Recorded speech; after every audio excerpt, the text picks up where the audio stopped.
Hello guys. यहाँ अभी मेरे पास ये दो क्वेरीज व्हाट्सएप के माध्यम से पूछी गई। मुझे अच्छा लगा सवाल उस व्यक्ति का, उस बच्चे का जिसने मुझसे पूछा है। व्हाट्सएप पे मेरे ये क्वेरीज आई कि सर इन दोनों सेंटेंसेस में से कौन सा सेंटेंस ठीक है। सो मैंने उसको जवाब भी दिया, वो संतुष्ट भी हुआ। लेकिन मन में मेरे एक पीड़ा इस बात की थी कि जो कन्फ्यूज़न इसके मन में है, हो सकता है कि वही कन्फ्यूज़न आप लोगों के मन में भी हो। बहुत सारे बच्चे ऐसे हैं जिनके मन में ये कन्फ्यूज़न हो सकता है कि इस सेंटेंस में से कौन सेंटेंस ठीक है। हो सकता है खूब सारे बच्चों ने पहला सेंटेंस पढ़ा हो आज तक, हो सकता है खूब सारे बच्चों ने दूसरा सेंटेंस पढ़ा हो आज तक, कुछ भी हो सकता है किसी ने पढ़ा हो कि दोनों ही ठीक हैं, और हो सकता है कि किसी ने ये पढ़ा हो कि दोनों ही गलत है। क्योंकि अलग अलग मत, अलग अलग विचार से लोग इसकी परिभाषा दे रहे हैं। मैंने जब उस बच्चे से पूछा तो उसने कहा कि यू की वजह से यहाँ फर्स्ट फॉर्म होनी चाहिए थी, और जब दूसरे से पूछा तो कह रहा कि हु की वजह से यहाँ पे एस होना चाहिए था। तो वो खुद कंफ्यूज था इस बात को लेकर के कि इसका प्रॉपर आंसर क्या होगा। यही सवाल मैं आपके लिए भी छोड़ रहा हूँ कि आपको बताना है इसका प्रॉपर आंसर कौन सा सही है। क्या सेंटेंस नंबर फर्स्ट ठीक है या सेंटेंस नंबर सेकंड इसका करेक्ट होगा। आपको मैं दे रहा हूँ फिलहाल 10 सेकंड, आपको बताना है इसका आंसर। 10 सेकंड बाद मैं अपनी बात शुरू करूंगा।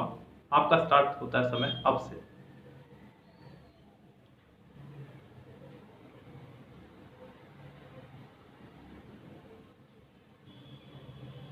चलिए, आपका समय होता है अब। यहाँ आपको जवाब देना था कि कौन सा सेंटेंस सही है, इसका कौन सा सही नहीं है। देखिए, सबसे पहले मैं आपको बता दूं कि हु क्या है आपका, फिर आपको बताऊंगा कि हु से सेंटेंस किस तरह बनता है। देखिए, हु पहले तो मैं आपको डब्ल्यू फैमिली सेंटेंस का स्ट्रक्चर बताऊं तो क्या है कि डब्ल्यू एच फैमिली से जब भी सेंटेंस स्टार्ट हो तो तुरंत बाद हेल्पिंग वर्ब आना चाहिए, फिर आना चाहिए आपका सब्जेक्ट, और फिर उसके तुरंत बाद आनी चाहिए आपकी वर्ब। ये आपका डब्ल्यू एच फैमिली सेंटेंस का स्ट्रक्चर है।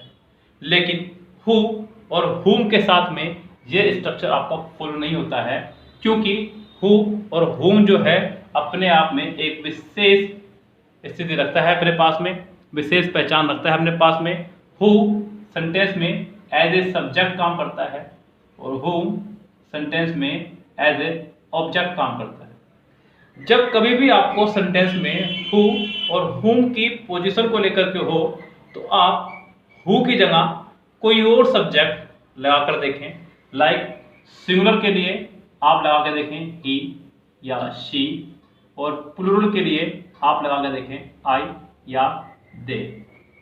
ऑब्जेक्ट की कंडीशन भी यही रहेगी। सिंगुलर के लिए आप लगा के देखें यहाँ पे हिम या हर, प्लूरल के लिए आप लगा के देखें मी या देम। आपको तुरंत जवाब मिल जाएगा कि इनमें से कौन सा ठीक है। यस, यहाँ ये दिख नहीं रहा है आपको। प्लूरल के लिए आप लगा के देखें मी या देम, आपको तुरंत ये जवाब मिल जाएगा कि आपका सेंटेंस करेक्ट है या रॉन्ग। अब अगर मैं इन दोनों सेंटेंस की तरफ चलता हूँ तो जरा पहले सेंटेंस में देखिए, मैंने आपसे पूछा कि हु टीच यू इंग्लिश, तुम इंग्लिश कौन पढ़ाता है। यस, यहाँ हो सकता है कि आपको कोई एक ही व्यक्ति हो जो टीचर पढ़ा रहा हो, लिटरेचर भी और ग्रामर भी, तो मैंने उसके लिए इस्तेमाल करा हु टीच यू इंग्लिश, तुम इंग्लिश कौन पढ़ाता है।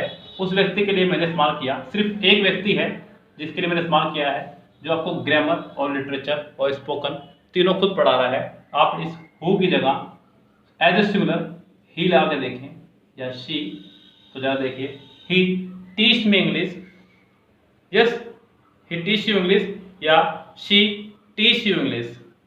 नेक्स्ट में हो सकता है कि आपको इंग्लिश पढ़ाने वाले दो या दो से अधिक टीचर हों, तो मैंने आपसे कहा कि आपको इंग्लिश कौन पढ़ाता है या फिर इंग्लिश कहाँ से सीखी, तो आपने कहा कि सर स्कूल में पढ़ते हैं और स्कूल में अंग्रेजी के 3 टीचर हैं या फिर बहुत सारे टीचर हैं, तो हु टीच यू इंग्लिश, उनमें से इंग्लिश आपको कौन कौन पढ़ाता है। इस तरह से आप यहाँ हु की जगह कोई प्लूरल सब्जेक्ट लगा कर देखें, यानी कि आई या दे, तो आपको लगेगा कि ये सेंटेंस सही है।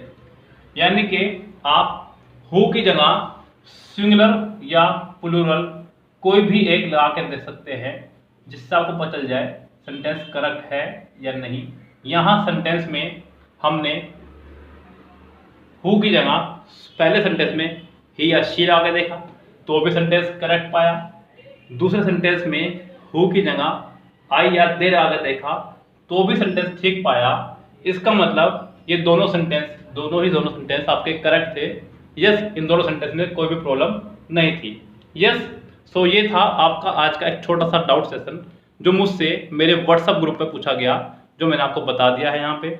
उम्मीद करता हूँ आपको ये खूब अच्छे समझ में आया होगा। फिलहाल देते हैं आपसे विदा, गुड बाय।